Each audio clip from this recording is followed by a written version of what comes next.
Saan ka kumukuha ng karunungan? Maligayang araw ng Lunes, kapanalig. Kapistahan ngayon ni San Teofilo ng Antioquia. Ito po si Sister Rose Agtarap ng Daughters of St. Paul para sa mabuting balita. Pagnilayan natin ang Ebanghelyo ayon kay San Lucas.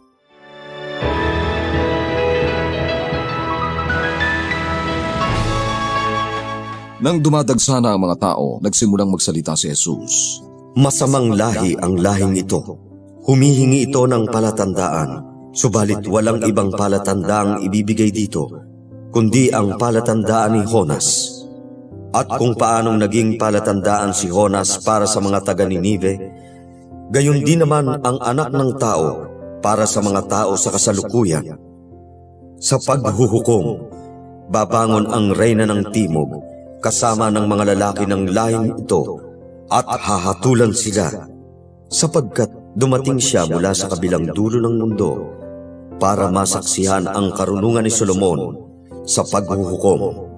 Babangon ang mga lalaking taga-Ninive kasama ng saling lahing ito, at hahatulan nila ito dahil nagbalik loob sila sa pangangaral ni Jonas, at dito'y may mas dakila pa kay Jonas.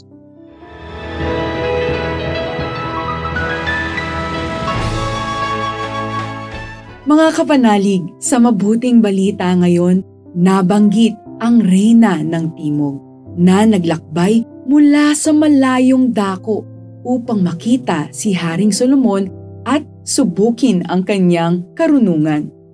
Ayon sa lumang tipan, nang magkita sila, inilahad niya ang lahat ng nasa kanyang puso at isipan at nasagot ito ng buong karunungan ni Solomon.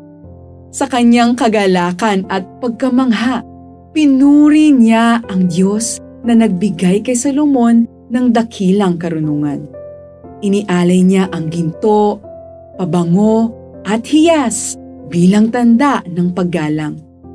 Ipinakita ng reyna na handa siyang ipagpalit ang material na yaman para sa tunay na karunungan. Kapanalig, gaano mo pinapahalagahan ang karunungan sa iyong buhay? Kritikal ka ba sa pinanggagalingan ng iyong kaalaman? Anong handa mong ipagpalit upang makamtan ang karunungan?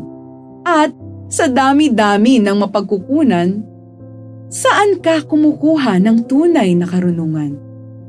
Mayroon pang higit kay Solomon at sa kinalilibangan natin na mga trending reels at hinahangaang influencers.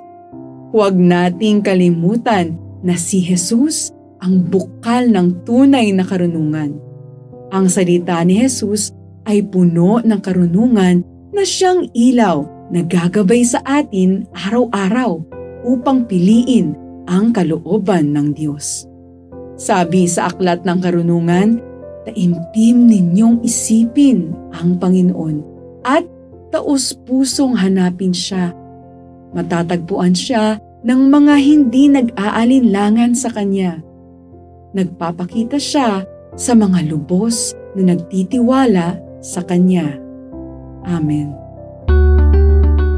Mga kapanalig, maraming salamat po sa inyong suporta sa aming misyon, lalong-lalo na sa mga donors at sponsors ng programang ito.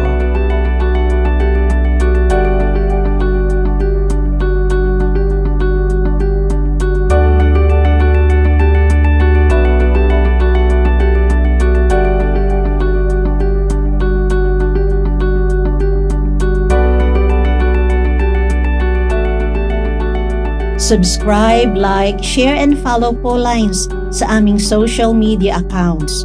Patuloy po kaming humihingi ng inyong tulong upang maipagpatuloy ang programang ito. Maaari po ninyong ipadala ang inyong love offerings at donasyon sa aming donations channels. Makakaasa po kayo na kasamang lagi ang inyong mga intensyon at kahilingan sa aming panalangin araw-araw.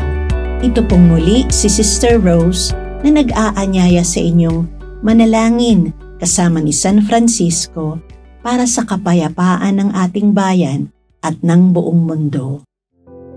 Panginoon, Gawin ninyo kaming instrumento ng inyong kapayapaan. Kung saan may pag-aalitan, hayaan ninyong maghatid kami ng pagmamahal. Kung saan may kapinsalaan, gabayan ninyo kami tungo sa pagpapatawad sa isa't isa. Kung saan may pag-aalinlangan, pagtitiwala nawa ang siya naming maiganti.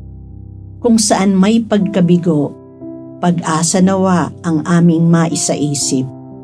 Kung saan may karimlan, ihatid nawa nami liwanag.